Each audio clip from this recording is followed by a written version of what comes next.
Tanakh is derived from the Hebrew names, and these are the three names, unlikely to be appreciated by readers unfamiliar with that language and culture. It is also referred to particular arrangements of the biblical books and found in Judaism and even to the exact feature of the Masoretic text. None of this is central to the Bible and the Christian textual tradition. And the thing is that even in such, we get into where we understand that there was a difference of the Lachish and the Paleo and etc. And we get into these other factors, and I just did that to show where it was at. But I wanted to bring it to the point where the Moors had adopted this concept of the language and deal with that.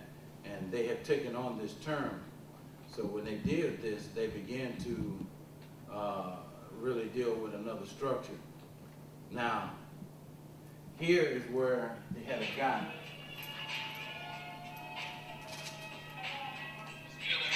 Chill for a second.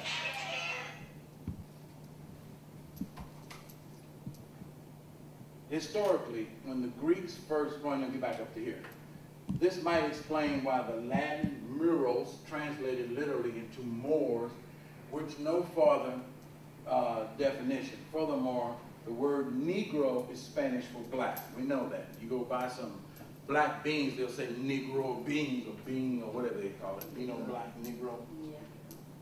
Yeah. El Negro or something like that. Yeah. The Spanish language comes from the Latin, which has its origin in classical Greek. Even the name Yahweh is not Hebrew, but Greek. Now, the word Negro in Greek is derived from the root word meaning necro, meaning dead. Now, what happened, even according to Isaiah, when they're talking about how the Jews in that structure, they begin to take on wizards, sorcery, witchcraft, there's a term called necromancer. And that's what they call the black arts. And they use the black arts. And the thing is, a lot of our people, see, we don't want to accept these facts.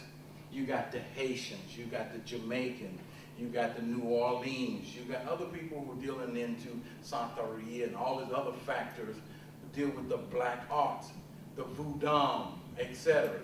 These things are part of that main umbrella, which is called necromancer. And all these things that deal with the wicked science and the wicked spiritual arts.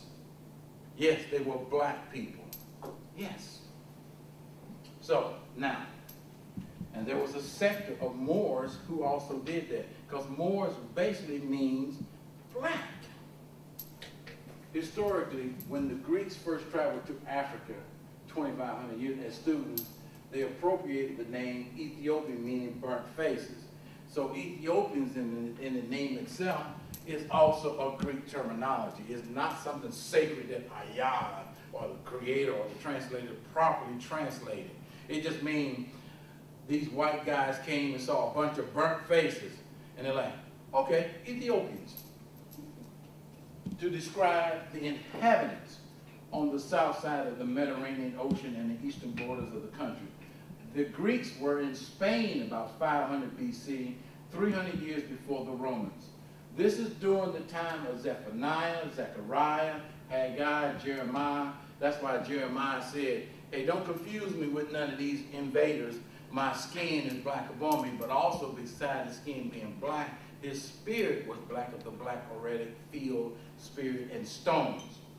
This is where it said the destroying and the rebuilding of the temple when Judah became a Persian province. And what happens is now that where we are with the Moors is that a lot of the structure now is of this Romantic Persian province era. The Romans pinched the term more from the Greeks, especially with this and etc., the connotation of dark and etc. Now, I don't want to get into more of the academia of it, but what happened is that they know them as simply black. Now, what happened is I took this here, and I just wanted to show this is also pulled from the Jewish Encyclopedia, where we had talked about in class, and I pulled this just to show how in the Jewish Encyclopedia exactly how they put it, the origin of the alphabet, and they have on top, right in the blue, it says, the Jewish Encyclopedia.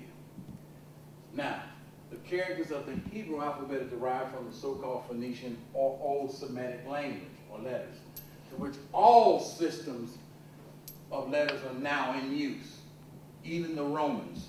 So in other words, all the systems that are being used right now, they're based upon the ancient language in which what we teach, all systems. But this latter in the immediate relation only to the original sources, while the Hebrew alphabet has kept closer to the primitive, they say primitive, primary signs, in spite of the great progress made in Semitic paleographically during the last decade. The thing is very simply that all these letters come back to the ancient. The origin of the alphabet in itself go back to the ancient. And all systems, almost all systems of letters now in use, even the Romans, can be traced back to the ancient. It is simple as that.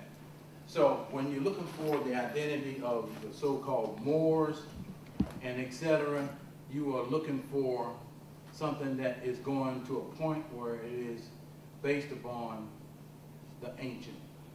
And when you come to that, we know for a fact that in the ancient, we know that Amaya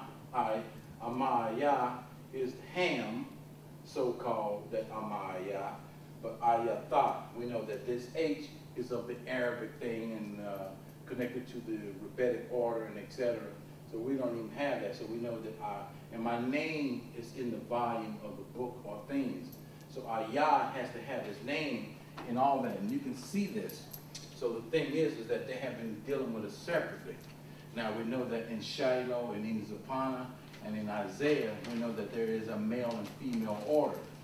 The thing is that that's why I always try to do male and female order. Now a lot of the Moors deal with female, or saying when God was a female.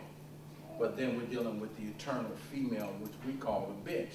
Now many of them don't know how and this terminology come to be, but the fact of it is that we know that in the Kabbalah and the ancient Kabbalism, that is a reference in which we're dealing with Elohim, and they got that and adopted that from the Jewish rabbinic order and who they clinged to and were kicked out of Spain in 1492 with.